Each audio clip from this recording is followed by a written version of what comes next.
Bharatiya Janata party के प्रदेश अध्यक्ष doctor Rajiv Bindal ने 70वें गणतंत्र दिवस के पावन अवसर पर समस्त देशवासियों एवं हिमाचल प्रदेश के सभी भाई बहनों को हार्दिक शुभकामनाएं एवं बधाई दी। उन्होंने कामना की कि यह राष्ट्र पर देश के विकास की नई गाथा लिखे और भारतीय लोकतंत्र निरंतर सशक्त होता रहे। डॉक्टर बिंदल ने कहा कि भारत का गणतंत्र लाखों बलिदानों का परिणाम है। स्वतंत्रता संग्राम के दौरान असंख्य वीर सपूतों ने हंसते हंसते फांसी के फंदे चूमे, आजीवन कारावास काटा और अमानवीय यातनाएं सहन की, तब जाकर भारत स्वतंत्र हुआ। उन्होंने संविधान निर्माताओं को नमन करते हुए कहा कि डॉक्टर भीमराव अंबेडकर सहित सभी महान विद्वानों ने भारत को लोकतंत्र का मजबूत आधार प्रदान किया। उनके अथक प्रयासों से देश को एक सशक्त और समावेशी संविधान मिला। प्रदेश भाजपा अध्यक्ष ने कहा कि आज भारत विश्व के सबसे मजबूत लोकतंत्रों में से एक है। प्रधानमंत्री नरेंद्र मोदी के नेतृत्व में देश तेजी से विकास कर रहा है। वर्ष 2014 में भारत जहां आर्थिक दृष्टि से 10वें और 11वें स्थान पर है, वहीं आज 2026 में भारत विश्व की चौथी सबसे बड़ी आर्थिक शक्ति बन चुका है और शीघ्र ही तीसरे स्थान की ओर अग्रसर है। डॉक्टर बिंदल ने कहा कि प्रधानमंत्री मोदी द्वारा वर्ष 2047 तक विकसित भारत के संकल्प के तहत देश निरंतर प्रगति के पथ पर आगे बढ़ रहा है और अपनी सांस्कृतिक विरासत को संजोते हुए नई ऊंचाइयों को छू रहा है।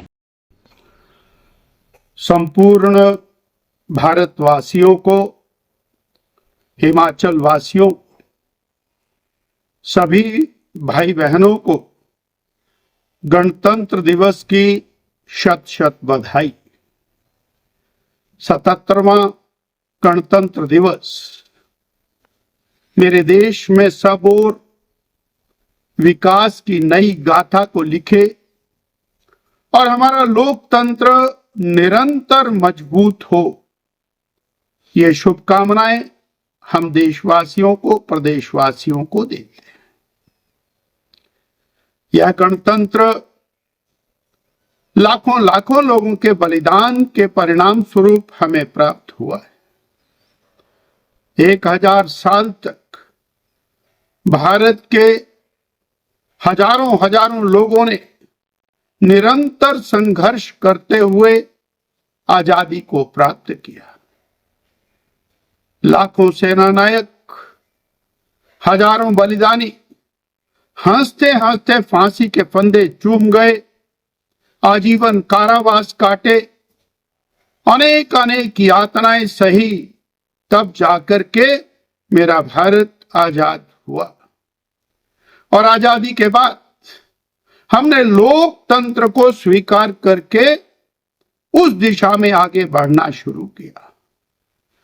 मुझे आभार व्यक्त करना है, धन्यवाद देना है उन सब महान पुरुषों को जिन्होंने संविधान की रचना की। डॉक्टर भीमराव अंबेडकर से लेकर और वो सभी विद्वत जन जिन्होंने भारत के संविधान को और जनतंत्र के रूप में, लोकतंत्र के रूप में गढ़ा और हमें दिया। ऐसे सभी नेताओं के श्री चरणों में नमन करते हैं। हम उन बलिदानियों को नमन करते हैं जिन्होंने देश को आजाद कराने के लिए बलिदान दिया और उसके बाद भारत का ये गणतंत्र, भारत का ये लोकतंत्र मजबूत हो, इस दिशा में भारतवासियों ने आगे काम किया। मेरे देश का लोकतंत्र विश्व में मजबूत लोकतंत्र के रूप में आगे बढ़ा है। भारत दुनिया की तेज गति से बढ़ने वाली आर्थिक महाशक्ति बन रहा है। हम दुनिया में 2014 में 10वीं और 11वीं पायदान पर आर्थिक दृष्टि से खड़े थे। आज 2026 में हम चौथी आर्थिक महाशक्ति के रूप में खड़े हुए हैं और भारतवासियों के प्रयासों से आने वाले 1-2 साल में विश्व की तीसरी आर्थिक महाशक्ति बनने की दिशा में अग्रसर हैं। देश के यशस्वी प्रधानमंत्री श्रद्धेय नरेंद्र भाई मोदी जी ने 2047 तक विकसित भारत का संकल्प हम सबको दिया है और देश उस दिशा में आगे बढ़ रहा है।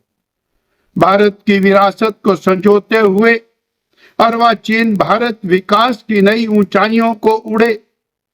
मेरे देश का प्रत्येक व्यक्ति समृद्ध हो और हमारी सांस्कृतिक विरासत समृद्ध हो, इस दिशा में मोदी जी के सक्षम प्रयास हैं। वंदे मातरम के 150वां वर्ष वो देश मना रहा है। आजादी की जो लौ थी उसकी परिकाष्ठा वंदे मातरम के माध्यम से हुई।